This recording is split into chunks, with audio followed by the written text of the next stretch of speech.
Hi, today will talk about DCT. ठीक है, DCT two parts में डिवाइडेड है. One is the early DCT. See, this is the early DCT and this is the late DCT. Late DCT, why we have broken it, because early DCT के जो features हैं वो thick ascending loop से मिलते हैं. That is, it is permeable to solute but is relatively impermeable to water. Early DCT, okay, like thick ascending loop of Henle. उसके बाद जो लेट डीसीटी है वो वाटर के लिए परमिएबल हो जाती है in the presence of ADH. और उसके जो फीचर्स हैं लेट डीसीटी के, कॉर्टिकल कलेक्टिंग ट्यूब्यूल, ये कलेक्टिंग ट्यूब्यूल है. ऊपर वाला पार्ट इज़ कॉर्टिकल, ठीक है, नीचे वाला पार्ट इज़ मेडुलरी. मान लो ये किडनी बनाई है, ठीक है, तो ये मैंने नेफ्रॉन बनाया है यहाँ पे. तो ये जो बाहर वाला पार्ट है, ये वाला part, this is outer part, this is the cortex and inner is medulla. यही पढ़ा है हमने एनाटॉमी में कि बाहर वाला कॉर्टेक्स है. तो ये मान लो कि ये कलेक्टिंग डक्ट आ रही थी नीचे, तो ऊपर वाला पार्ट ये कॉर्टेक्स में रह गया और ये वाला पार्ट मेडुला में चला गया. ठीक है, यही लूप ऑफ हेनले का हाल होता है. लूप ऑफ हेनले मेडुला में होती है. तो दिस पार्ट, ऊपर वाला part is known as cortical collecting duct and नीचे वाला part is medullary collecting duct. So now let's start.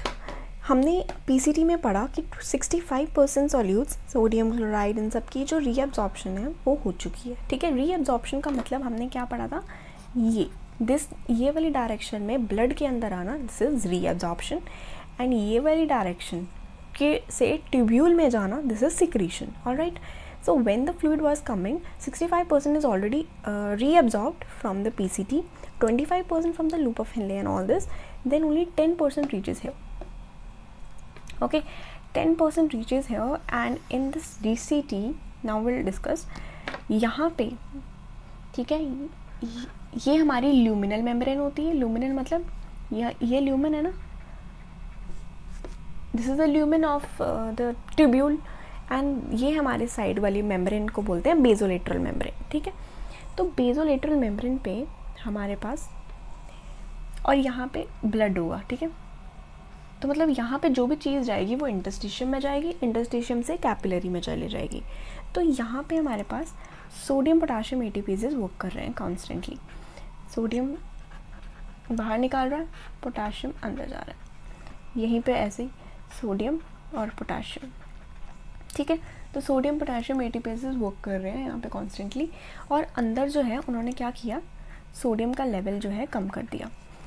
ठीक है, अब जब सोडियम का लेवल कम हो गया तो यहाँ पे ट्रांसपोर्टर्स हैं, ये सोडियम को अंदर ले आएंगे अक्रॉस द कंसनट्रेशन ग्रेडियंट.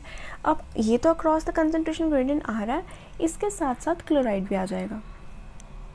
ठीक है, क्लोराइड आ गया, दिस इज़ व्हाट, क्लोराइड जब आ गया, दिस इज़ सोडियम क्लोराइड को ट्रांसपोर्टर. सोडियम क्लोराइड को ट्रांसपोर्टर, कि सोडियम आ रहा था अपने कंसंट्रेशन ग्रेडियंट के उसके साथ और क्लोराइड को भी साथ ही लिया है. ठीक हो गया. तो ये इस प्रोसेस से जो सोडियम क्लोराइड की रीअब्जॉर्प्शन होनी है वो हो जाएगी 5 to 6%. Out of 10%, 5 to 6% sodium chloride की रीअब्जॉर्प्शन हो गई. ठीक है, देन कम्स, उसके बाद हमारे पास ये सेल है. ठीक है, ये भी अर्ली डीसीटी ही है. ओके, सो हियर देयर, यहाँ अगर हमारी ब्लड में कैल्शियम लेवल की कमी, ठीक है, वी हैव लेस कैल्शियम, तो क्या होगा, हमें पता है हमारा जो थायराइड ग्लैंड है उसके ऊपर 4 पैराथायराइड ग्लैंड्स लगे हुए हैं.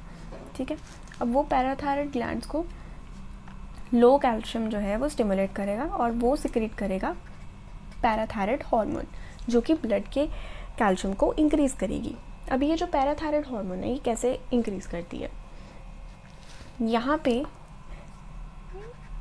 वो लगे हुए हैं हमारे रिसेप्टर्स. ठीक है, पैराथायराइड हार्मोन के. तो यहाँ पे आके पीटीएच जब लगा तो फिर इसने वो किया, जी स्टिमुलेटरी यहाँ पे लगा था. पूरा वो जो पाथवे नहीं होता, जी स्टिमुलेटरी आया, जी स्टिमुलेटरी ने जीटीपी किया, जीटीपी से बाइंड किया. ठीक है, जीटीपी ने क्या किया, जीटीपी ने जाके यहाँ पे एक प्रोटीन लगी हुई थी एडिनाइल साइक्लेस, उसको किया. ATP gets converted to cyclic AMP. Cyclic AMP ने आगे जाके प्रोटीन काइनेज ए को एक्टिवेट किया और आगे प्रोटीन काइनेज ए ने क्या किया यहाँ पे थे हमारे कैल्शियम चैनल्स। कौन से चैनल्स? Calcium channels.